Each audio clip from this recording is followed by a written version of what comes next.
Reddit pregunta. Jurados de Reddit. ¿Qué es lo peor que te ha tocado presenciar en un juicio? En un juicio donde el acusado fue procesado por dispararle en la nuca a un niño de 15 años. Cuando esto ocurrió, la víctima caminaba hacia su casa junto a su mejor amigo, de la misma edad. Ese amigo tuvo que testificar. No estaba contento con ello. Se mostraba taciturno y callado. El juez tuvo que pedirle que hablara más alto. En un momento, le dijo al juez que se fuera al diablo. Y lo dijo claramente, fue un poco impactante. Durante el juicio, supimos que, cuando ocurrió el tiroteo, él había corrido tan rápido y con tanta fuerza que sus zapatos se le salieron de los pies, y se lastimó al saltar una cerca. También supimos que había cooperado con la policía y testificado ante el gran jurado. Después del juicio, declaramos culpable al acusado. Nos enteramos de que esta era la tercera vez que el caso había sido juzgado.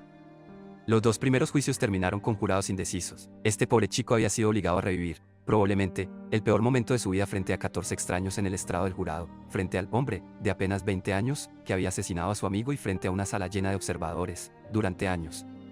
No es de extrañar que le haya dicho groserías al juez. Estuve en un caso civil de negligencia médica que duró 2 semanas. El demandante ingresó a cirugía de emergencia debido a un aneurisma arterial. Tenía 75 años, era diabético y fumador. En la mesa de operaciones, sus arterias prácticamente estallaron debido a su edad y antecedentes médicos. El médico le salvó la vida, pero el hombre despertó paralizado. Alguien le sugirió que podría ganar mucho dinero demandando al doctor por la parálisis. La cirugía, que debería haber durado 1 hora, se convirtió en una carnicería de 10 horas. El paciente perdió prácticamente el 100% de su sangre y la recibió de vuelta, e incluso más, a través de transfusiones durante la intervención. Nos mostraron fotos del quirófano después de la operación y nunca había visto tanta sangre en mi vida. Parecía una escena de The Shining. Tuvimos que hacer un breve receso porque uno de los jurados corrió al baño para vomitar. Siendo un caso civil, nuestra labor era decidir si el médico había seguido el estándar de atención, hubo mucho testimonio sobre esto, o si había actuado de manera imprudente. Era absurdo. La única razón por la que el paciente estaba vivo era porque el médico pasó 10 horas reemplazando y reparando las arterias que él mismo había dañado tras 50 años de fumar. Sí, despertarse paralizado debe haber sido terrible, pero en manos de un cirujano menos experimentado, habría muerto. Nos tomó más tiempo elegir un portavoz que declarar que el médico sí había seguido el estándar de atención, y más allá, y exonerarlo de cualquier responsabilidad. Pero nunca olvidaré las imágenes de ese quirófano. Increíble. Me han llamado a servir como jurado en 4 ocasiones a lo largo de mi vida. Conduzco una motocicleta Harley Davidson. La primera vez, recibí una carta indicándome que debía presentarme ante el secretario del tribunal. Fui, con mi chaqueta de cuero negra, barba, cabello largo y todo. Me miró una vez y dijo, señor, Cavar, está excusado del deber de jurado.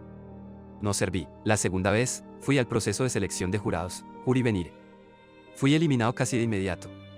No serví. La tercera vez, logré formar parte del jurado. Mi filosofía era, me gustaría que alguien como yo estuviera en el jurado si estuviera acusado de un delito. Sí. Pero era un caso civil y llegaron a un acuerdo en el despacho del juez. La cuarta vez, era un caso de menores, un chico negro de 14 años acusado de posesión de cocaína en polvo con intención de venta. El chico y un grupo de amigos estaban en una casa de drogas en su vecindario, donde solían reunirse los adolescentes mayores y adultos jóvenes. Los autos llegaban y los chicos que tenían droga las vendían a los conductores. Creo que los adultos usaban a los menores para manejar la droga. El adulto tomaba el dinero y el menor entregaba la mercancía, asegurándose de que las drogas y el dinero nunca estuvieran juntos ni en posesión de la misma persona. La policía hizo una redada y todos salieron corriendo en distintas direcciones. Mi acusado y 2 de sus amigos corrieron y se escondieron en el pasillo del balcón de un conjunto de apartamentos cercano. Los policías los encontraron y arrestaron, pero las drogas se encontraron en el suelo, frente a la casa donde se vendían. Los agentes intentaron argumentar que mi acusado había tirado las drogas antes de correr. Tal vez no, pero el Estado tenía que probarlo, y no lo probaron. Así que votamos, no culpable, y el chico quedó libre. Estaba tan agradecido que lloraba. Más tarde, en el vestíbulo del tribunal, le dije, hombre, mejor cambia la forma en que estás viviendo antes de terminar en prisión de verdad. ¿Quién sabe? Tal vez volvió a las mismas andadas al día siguiente. Pero realmente espero que no. Mi esposa sirvió recientemente como jurado y quedó muy afectada por la experiencia. Hizo todo lo posible por evitarlo, pero el tribunal la obligó a asistir. Fue un caso de asesinato. El incidente ocurrió en una estación de servicio. Un hombre se detuvo en los surtidores y notó un altercado en el vehículo delante de él. Al salir de su automóvil, vio a un hombre golpeando brutalmente a su esposa. El hombre intervino, gritando al esposo que se detuviera. Este lo hizo, pero luego se abalanzó sobre el hombre que no tenía relación con el conflicto. El tercero le advirtió que no se acercara. El esposo notó que el hombre llevaba un arma en la cadera e intentó arrebatársela. Al lograr soltarla, le ordenó al agresor que se calmara. Sin embargo, este siguió intentando tomar el arma, por lo que el hombre le disparó una vez. Durante todo el incidente, el hombre intentó llamar a la policía, pero dejó caer el teléfono cuando el esposo trató de arrebatarle el arma. El juicio duró semanas. La esposa cambió su historia y afirmó que su esposo era un buen hombre que nunca la había golpeado. Pidió al jurado que le dieran a su esposo y padre de sus hijos la justicia que merecía por haber sido disparado sin razón. Había un video de todo el evento. Aún así, el juicio se prolongó durante semanas. El hombre fue absuelto, pero estuvo increíblemente cerca de una condena. Ese hombre solo se detuvo a cargar combustible y terminó con su vida arruinada. No fue realmente un juicio, sino que estuve en un gran jurado durante un mes. La mayoría de los casos no me afectaron demasiado, pero también escuchamos casos de abuso infantil. Tener que escuchar a un niño, a menudo muy joven, describir abusos que muy probablemente ocurrieron y luego enfrentarnos a la posibilidad de decidir que su testimonio, la única evidencia disponible, no era suficiente para justificar la acusación fue bastante difícil en ocasiones, incluso sabiendo que, de haber impulsado el caso, habría fracasado de todos modos, sometiendo al niño a un proceso sumamente difícil. Si son lo suficientemente pequeños, es difícil obtener declaraciones claras sin hacer preguntas sugestivas que invalidarían el testimonio. A veces logramos aprobar un caso de manera unánime, pero eso no era lo suficientemente catártico para compensar todo lo demás. El caso que realmente me marcó fue el de una de las víctimas mayores, aunque seguía siendo joven. Tenía la edad suficiente para brindar detalles y lograr una acusación sólida. Sin embargo, los detalles eran horribles. Al salir del tribunal, junto con los demás miembros del jurado, tomamos nuestra decisión rápidamente. La víctima y sus padres aún estaban en la zona común, reunidos en un pequeño grupo. Se veían destrozados. El niño había tenido que revivir toda su experiencia, sabiendo que todavía quedaba más por enfrentar en la búsqueda de justicia. Sus padres parecían inseguros sobre cómo consolarlo, sobre cómo manejar la situación, visiblemente afectados, aún sin conocer nuestra decisión. Probablemente yo sabía más sobre los abusos que ocurrieron que sus propios padres. Quería decirles algo, pero no había nada que pudiera decir, y aunque me alejé de aquella imagen desgarradora, ella no se alejó de mí. Espero que estén mejor ahora. No podía seguir el caso después de que fue aprobado, ya que, debido a la edad de la víctima, no era público. No diría que todavía me afecta, pero definitivamente no es un recuerdo agradable, y nunca sabré cómo terminó para ellos. Fui presidente del jurado en un juicio penal de 4 semanas con 14 cargos por delitos graves, incluidos robo de identidad, posesión de bienes robados e intimidación. Básicamente, el acusado robaba el correo y las identidades de personas mayores, abría cuentas bancarias a su nombre y luego emitía cheques sin fondos. También engañaba o intimidaba a jóvenes con cuentas bancarias para que los cobraran por él. Con ese dinero, compró muebles y ropa de lujo y alquiló un apartamento elegante. Fue muy interesante. Vinieron todo tipo de expertos para explicar cómo funcionaban las distintas pruebas, incluidas las huellas dactilares. Algunas partes fueron súper aburridas, como los 3 días dedicados a autenticar cheques, retiros en cajeros automáticos y recibos. Pero otras fueron bastante atractivas, como cuando un policía validó un video de una persecución a alta velocidad. Luego pudimos ver la grabación en una pantalla gigante, mientras la persecución ocurría en las calles del centro de Seattle. Fue un poco surrealista, casi como un videojuego. También pudimos examinar los artículos de lujo comprados fraudulentamente y revisar enormes pilas de documentos. El jurado era bastante diverso en todos los aspectos. Fue fascinante ver cómo diferentes personas reaccionaban a distintos tipos de testimonios y pruebas. También resultó muy gratificante e interesante interactuar con todos en la sala del jurado y tratar de alcanzar un consenso, de un lado o del otro. Al final, declaramos culpable al acusado en 11 de los 14 cargos después de 2 días y medio de deliberación. Disfruté mucho el proceso y experimenté una sensación poco común, orgullo cívico. 2 pulgares arriba. No fui parte del jurado, pero asistí todos los días al juicio por asesinato de mi ex, el padre de mi hijo mayor. Estaba siendo juzgado por el asesinato de su abuela. Durante el juicio, se reveló que la había apuñalado 36 veces y la había agredido sexualmente. Se encontró su ADN dentro y alrededor de sus genitales, y no se halló ADN de ninguna otra persona en ella ni en la escena del crimen. Lo más perturbador fue el mismo. En un momento, estaba sentado en la mesa del acusado viendo videos de YouTube con audífonos. Cuando subió al estrado, intentó hablar con los miembros del jurado mientras los abogados se acercaban al juez, lo que obligó al alguacil a ponerse entre ellos. Justificó el ADN encontrado en su abuela diciendo que compartían la misma ducha y bañera. Durante los alegatos finales, les lanzó un beso al jurado. Y al salir del tribunal tras su veredicto de culpabilidad, que tomó menos de 10 minutos, hizo una señal de paz a las cámaras. Durante años, no podía decir su nombre en voz alta, porque me había maltratado cuando estuvimos juntos. Yo tenía 16 años y él 21, y finalmente reuní el valor para terminar la relación cuando quedé embarazada.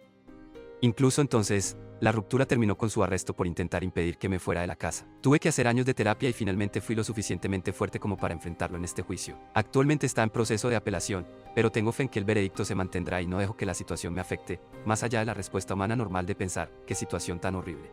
He servido como jurado en 4 casos. Caso de acoso y hostigamiento. Culpable, era una situación de infidelidad. La mujer terminó la relación extramarital, confesó a su esposo, y decidieron trabajar en su matrimonio. Sin embargo, la pareja sentimental se obsesionó y empezó a ir a su casa, enviar cartas amenazantes tanto a ella como a su esposo, incluso certificadas, seguirlos al trabajo, de compras, etc. Realmente aterrador. Caso de lanzamiento de excremento. Jurado indeciso, un recluso esquizofrénico guardaba un vaso con excremento en su celda para usar el mal olor como represalia contra su vecino de celda, quien lo molestaba. Creía que los guardias intentaban envenenarlo, por lo que se negó a aceptar su almuerzo. Los guardias, al no recibir respuesta, siguieron repartiendo la comida por el pasillo. Según el testimonio de los guardias, el ambiente era ruidoso, con poca visibilidad debido a las pequeñas ventanas en las puertas de las celdas. El recluso cambió de opinión y quiso su almuerzo, pero al pensar que no lo recibiría, arrojó su vaso con excremento al pasillo, impactando directamente en uno de los guardias. El guardia presentó una demanda. Si lo hizo intencionalmente, era culpable. Si fue un accidente y simplemente un mal momento, era inocente.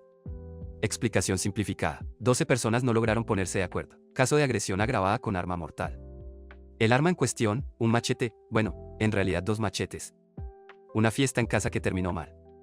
Hubo varios cargos, pero los acusados fueron declarados culpables de algunos, aunque no de todos. Los miembros del jurado pensamos que la víctima probablemente también era culpable de agresión agravada y debería haber sido imputada, pero no era nuestra decisión. Se lo mencionamos al juez y al fiscal después. Caso de intento de asesinato.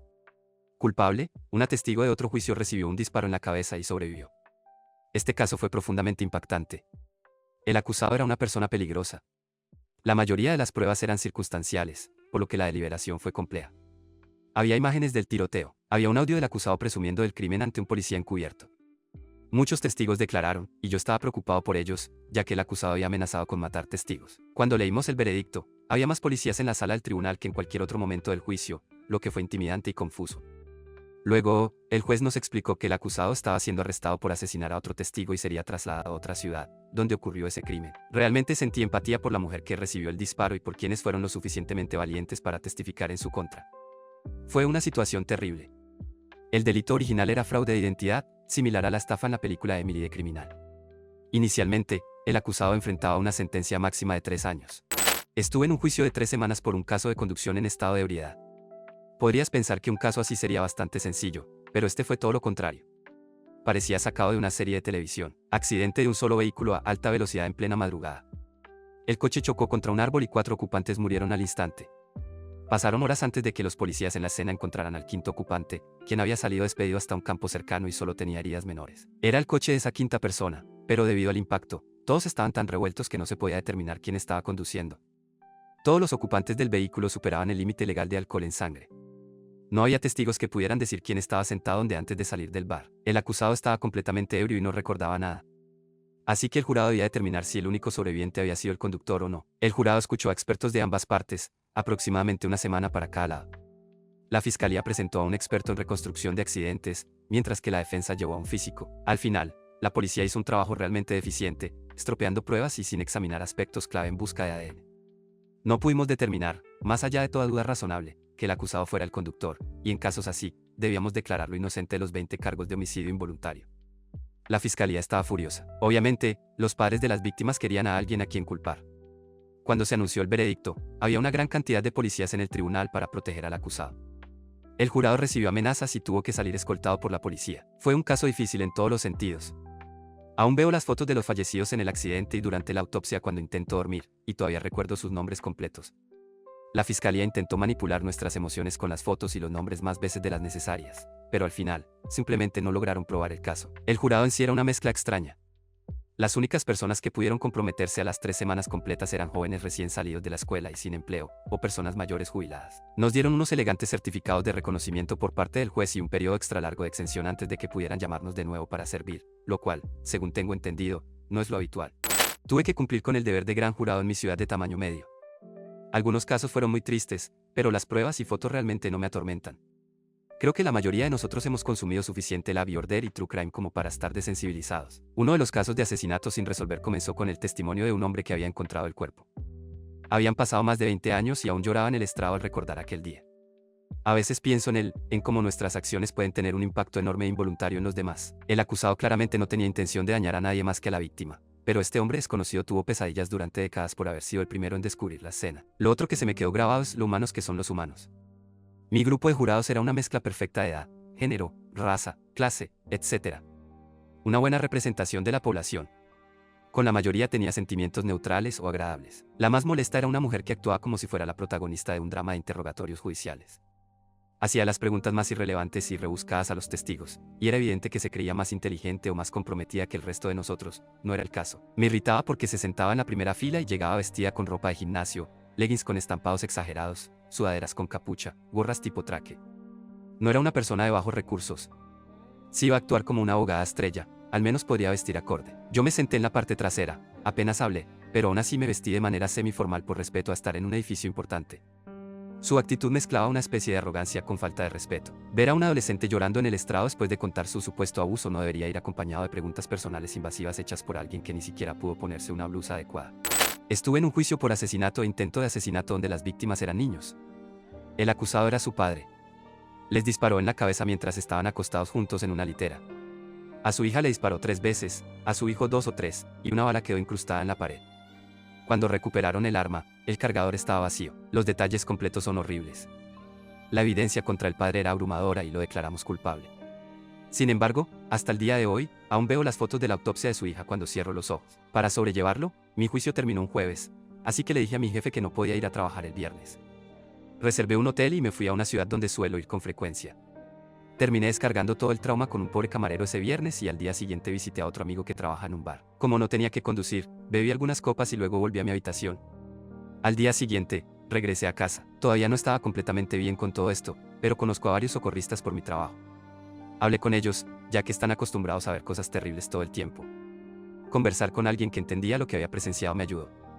No creo que jamás olvide lo que vi, pero ahora tengo una mejor relación mental con ello. Estuve en un juicio en el que el acusado había creado un entorno que permitió que sus hijos gemelos de 3 años murieran en un incendio en su casa. Esa noche celebró una fiesta y dejó parafernalia de drogas al alcance, mientras todos los adultos subieron a dormir. Los niños despertaron, encontraron un soplete utilizado para pipas de hachís, lo encendieron y luego corrieron a esconderse en su habitación. Murieron por inhalación de humo, mientras todos los adultos lograron salir de la casa. En ese momento, yo también tenía un hijo de 3 años y la experiencia me afectó profundamente. En mi garaje, donde mis hijos no podían alcanzarlo, tenía el mismo tipo de soplete que provocó el incendio.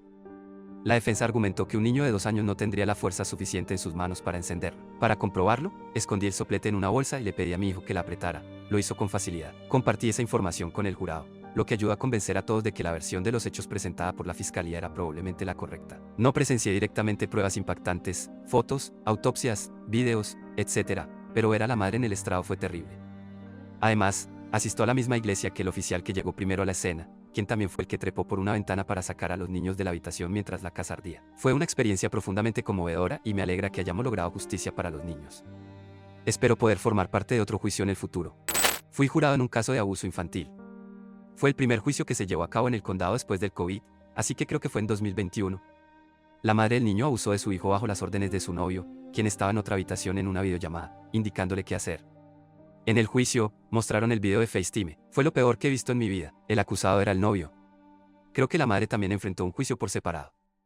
El abogado del acusado argumentó que su cliente no había cometido directamente el acto y, por lo tanto, no debía ser procesado. Se notaba que el abogado no apoyaba esa afirmación, pero estaba haciendo su trabajo. El resto del jurado y yo estuvimos de acuerdo en condenarlo a cadena perpetua. Creo que la deliberación duró apenas 1 hora. Estuve semanas pensando en ese caso, sin poder dormir, llorando de repente. No podía cerrar los ojos sin ver ese video de nuevo. En el condado donde ocurrió el juicio, el servicio de jurados se extendía por un par de meses, lo que significaba estar disponible para cualquier otro caso que necesitara jurados. Sentía que no podía intentar superar lo que había visto y oído, porque existía la posibilidad de que me llamaran para otro juicio igual de terrible. Logré que un terapeuta escribiera una carta al juez explicando que estaba traumatizado por el juicio en el que había servido y que no podía participar en otro. Afortunadamente, el juez aceptó mi solicitud. Fue un caso absolutamente horrible, y desde entonces me aterra ser elegido para formar parte de un jurado. Además, como no podía dejar de pensar en lo sucedido, busqué más información en internet y descubrí que el niño había fallecido. No estoy seguro de lo que ocurrió o si estuvo relacionado con el juicio del novio. Recuerdo haber visto a varias personas fuera del tribunal vistiendo camisetas con el rostro del niño, como en forma de protesta, aunque en ese momento no entendía el motivo. Me alegra haber contribuido a encarcelar a alguien tan terrible. Pero fue una experiencia muy difícil, y aún pienso en ese niño y en las personas que lo querían. Fui jurado en un juicio por violación hace 2 años. No vimos nada gráfico. La gran mayoría de las pruebas consistían en declaraciones de testigos expertos y transcripciones de mensajes de texto. Lo que más me sorprendió fue la disposición del abogado defensor a desprestigiar a la víctima. La defensa argumentaba que la víctima y el acusado habían mantenido una relación extramatrimonial prolongada. Cuando ella testificó, el abogado la llevó al llanto en varias ocasiones. Sabía que el trabajo de la defensa era sembrar dudas en la mente del jurado sobre la culpabilidad del acusado. pero no imaginé que lo harían con tal brutalidad. Sin embargo, desde el primer día, las transcripciones de las entrevistas policiales del acusado prácticamente convencieron a todos de su culpabilidad. En la primera entrevista, negó que hubiera ocurrido la penetración. En la segunda, cuando apareció evidencia de ADN, alegó que tal vez penetró a la víctima accidentalmente. En la tercera entrevista, cambió completamente su historia y aseguró que mantenían una relación de largo plazo y que todo había sido consensuado. En el último día, el acusado subió al estrado y trató de pintar un cuadro donde él y la víctima se veían regularmente para hacer el amor.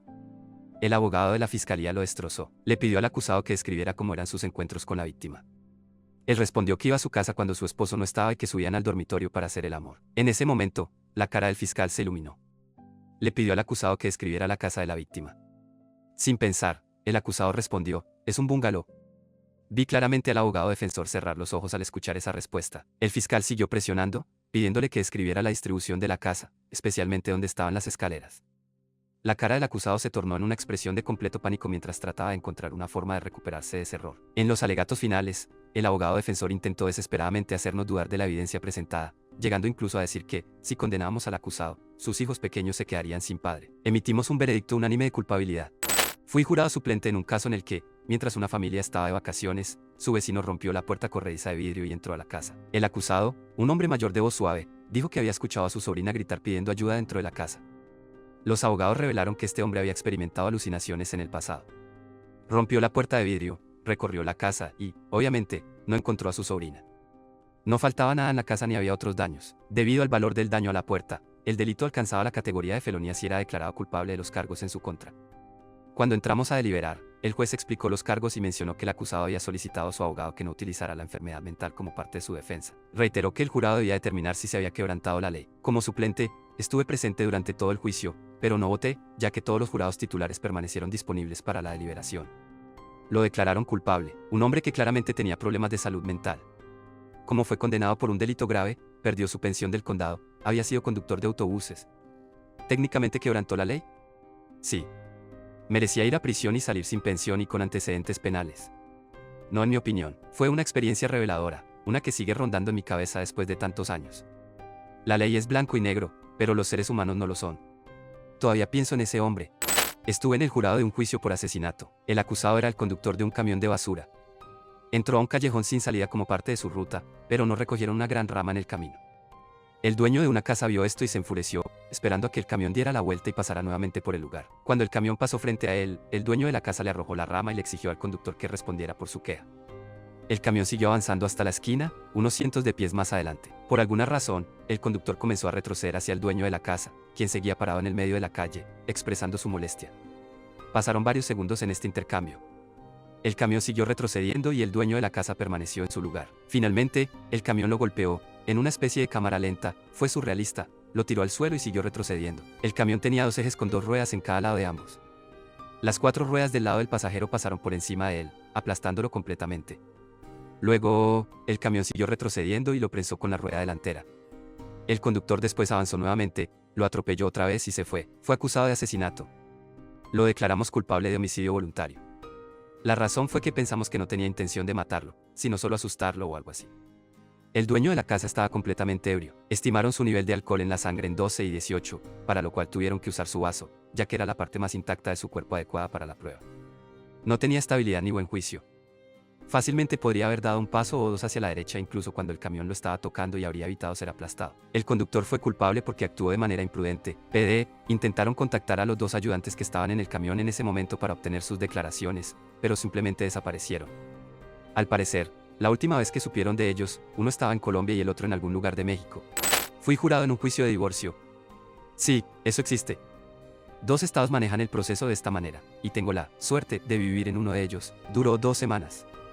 El esposo gastó $500,000 en divorciarse de su esposa en lugar de simplemente darle lo que pedía, que era razonable y probablemente cercano a esa cantidad. No puedo señalar que fue lo peor porque todo fue terrible. Mencionó tríos que tuvieron en 1999, intentando presentarlo como si ya hubiera engañado a cada hombre a espaldas del otro, aunque era evidente que él también participó, un aborto que ambos decidieron en 2003, y el aborto de su hija menor de edad después de que él la dejara sola en casa un fin de semana mientras la esposa estaba de viaje. Así que ahora el aborto de su hija de 17 años es un registro público. Todo con el objetivo de humillar a su esposa. Ella lloró durante todo el juicio y parecía una buena persona. Lo peor, sinceramente, fueron los hombres en la sala del jurado. Me hicieron mirarlos con desconfianza. Actuaban como si el dinero del esposo fuera el suyo propio, como si les fueran a embargar sus cheques y le concedían demasiado a la esposa. Ella había apoyado la carrera militar de su esposo, criado a sus hijos sola durante los despliegues y misiones temporales. Él estuvo fuera un total de 3 años de los 18 de matrimonio. Confesó que nunca llevó a sus hijos al médico, a la escuela ni a ninguna actividad extracurricular. Pero, soy un buen padre porque pago todo. Dato interesante, ambas hijas cortaron todo contacto con él y cambiaron su apellido por el apellido de soltera de su madre después del divorcio. Y además tuvo una aventura con un reality star gay, Blair Mears de Honey Bobo y Like a Boss. Ahora que el juicio ha terminado, puedo decirlo. Juicio por violación / incesto. El juicio en sí no fue el problema. Terminamos declarando al acusado no culpable porque las pruebas de la víctima no tenían sentido. Estaban llenas de inconsistencias y resultó que su madre la había alentado a declarar. Los padres se habían divorciado y se odiaban mutuamente. Lo que más me perturbó fue una mujer del jurado que no dejaba de murmurar cosas como, tiene que pagar por lo que hizo, y frases similares durante todo el juicio, incluso cuando el testimonio de la demandante había sido desacreditado por la defensa. Creía que nuestra única labor era declarar culpable al acusado. La deliberación debería haber durado 5 minutos, pero estuvimos allí 5 horas tratando de convencerla de que no había ninguna prueba de que el acusado fuera culpable. No era solo una cuestión de, más allá de toda duda razonable. Era rotundamente, no había manera de que lo hubiera hecho, no culpable. Tuvimos mucha suerte de contar con un experto legal en el jurado, quien finalmente logró convencer a esta mujer de que no podíamos declararlo culpable simplemente porque la policía había arruinado la evidencia, aunque en realidad, no lo hicieron. Lo que me inquietó fue pensar en cómo cualquier jurado puede terminar con alguien así, y preguntarme cuántos veredictos de culpabilidad han ocurrido simplemente porque el jurado piensa, ¿saben qué? Está bien, culpable. Vámonos ya, debido a un único miembro que no tiene ni idea de lo que está haciendo. Fui presidente del jurado en un caso de abuso infantil hace 3 años. La víctima tenía 9 años durante el juicio, de hecho, tenía exactamente el mismo cumpleaños que mi sobrino. Miré directamente a ese hombre despreciable mientras leía nuestro veredicto, y no tuvo ninguna reacción. Todavía me atormenta, el acusado era un reincidente, y el fiscal presentó a 2 de sus víctimas anteriores para testificar.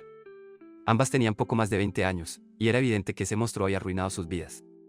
Fue desgarrador ver cuánto dolor aún llevaban consigo, incluso 15 años después de las agresiones. No puedo imaginar cuánto sufrimiento debió despertar ese testimonio, pero realmente espero que se sientan orgullosas de haber ayudado a otra víctima. Luego, el fiscal presentó su último testigo, el niño de 9 años. Casi de inmediato, la mayoría del jurado rompió en llanto, todos pudimos ver lo destrozado que estaba. No duró mucho en el estrado, lo que, honestamente, fue lo mejor, ya que para ese punto ya habíamos tomado nuestra decisión. El pobre niño tenía una vida increíblemente triste, ambos padres habían renunciado a sus derechos parentales. El padre testificó y dijo abiertamente que le molestaba estar ahí porque, simplemente no me importa.